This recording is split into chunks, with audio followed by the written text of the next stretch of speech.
Good evening friends. I am advocate Amit Kumar Gupta. अपने income tax के cases की सीरीज़ में आज जो मैं केस आप लोगों के सामने डिस्कस करूंगा, उस केस का नाम है Kamaraj educational trust versus chief commissioner of income tax. ये केस 4 अगस्त 2020 को डिसाइड हुआ और 427 ITR पेज नंबर 74 पे रिपोर्ट किया गया। मद्रास हाई कोर्ट ने डिसीजन दिया। ये मैटर सेक्शन 1023C के रजिस्ट्रेशन का है। इस केस में एसएससी ने अपनी एजुकेशनल ट्रस्ट के रजिस्ट्रेशन की एप्लीकेशन लगाई सेक्शन 1023C में। जब chief commissioner of income tax application को कंसीडर कर रहे थे तो उन्होंने देखा कि एसएससी ने कुछ खर्चा एग्रीकल्चर अवेयरनेस पे किया है, कुछ मेडिकल कैंप्स पे किया है और कुछ जो है वो आई कैंप पे किया है। उन्होंने इस बात से ये इन्फ्रेंस निकाला कि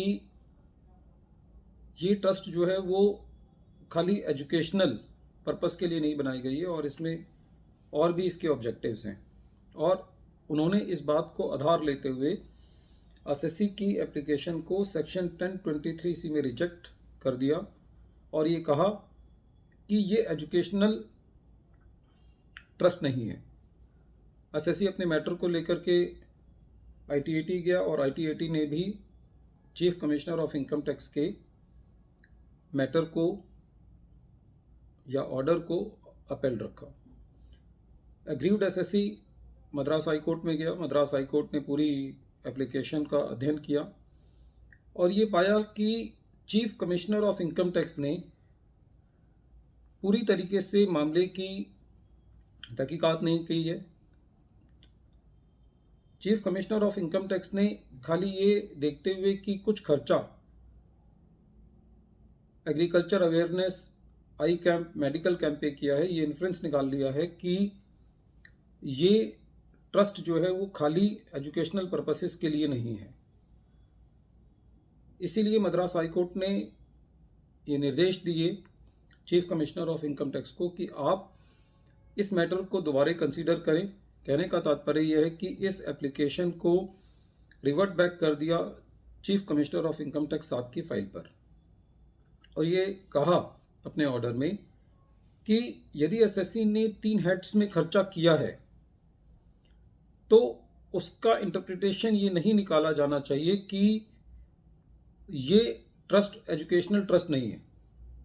और ये कहा कि chief commissioner of income tax की ये जिम्मेदारी थी कि वो ये देखे कि क्या जो 3 खर्चों की वजह से जिस एप्लीकेशन को रिजेक्ट किया गया है, जो कि एग्रीकल्चर अवेयरनेस था, आई कैंप था और मेडिकल कैंप्स था, क्या ये एजुकेशन से रिलेटेड हैं या नहीं। तो chief commissioner of income tax को ये निर्देश दिया कि आप ये देखें कि ये तीनों खर्चे जो हैं जिसकी वजह से आपने एसएससी की एप्लीकेशन को रिजेक्ट किया है, क्या ये खर्चे एजुकेशनल से रिलेटेड हैं। यदि ये खर्चे एजुकेशन से रिलेटेड हैं तो आप इनकी एप्लीकेशन को स्वीकार करें और सारे फैक्ट्स का बारीकी से अध्ययन करें और उसके बाद after giving an opportunity of being heard to the SSC you give your decision within 3 months from the date of registration to your file. Friends, SSC को एक और मौका मिला। मैटर जो है वो रिवर्ट बैक होकर के chief commissioner of income tax के पास आया, लेकिन इन केसेस के अंदर जब मैटर रिस्टोर हो जाता है तो जो लिटिगेशन है वो काफ़ी बढ़ जाती है। 2015 में chief commissioner of income tax ने एप्लीकेशन को रिजेक्ट किया था। नवंबर 2015 में ITAT ने भी एसएससी की बात नहीं मानी। 2020 तक जाते जाते एसएससी का नंबर आया हाई कोर्ट में और 2020 में फिर दोबारा ये मैटर जो है वो रिवर्ट बैक कर दिया गया chief commissioner of income tax को।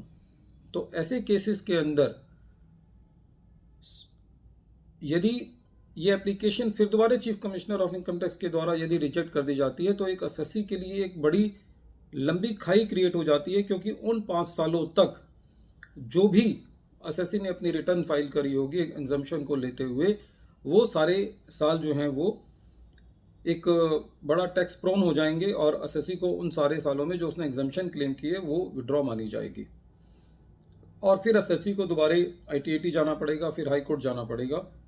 तो ये हमारे देश का जो सिस्टम है जिसके द्वारा ये रिमांड बैक होता है, इससे काफ़ी एसएससी को परेशानी होती है मेरे विचार से।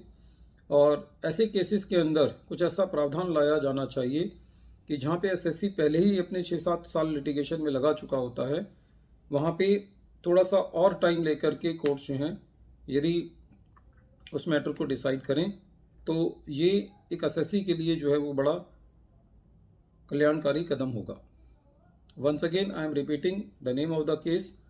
The name of the case is Kamaraj educational trust versus chief commissioner of income tax. Thank you friends.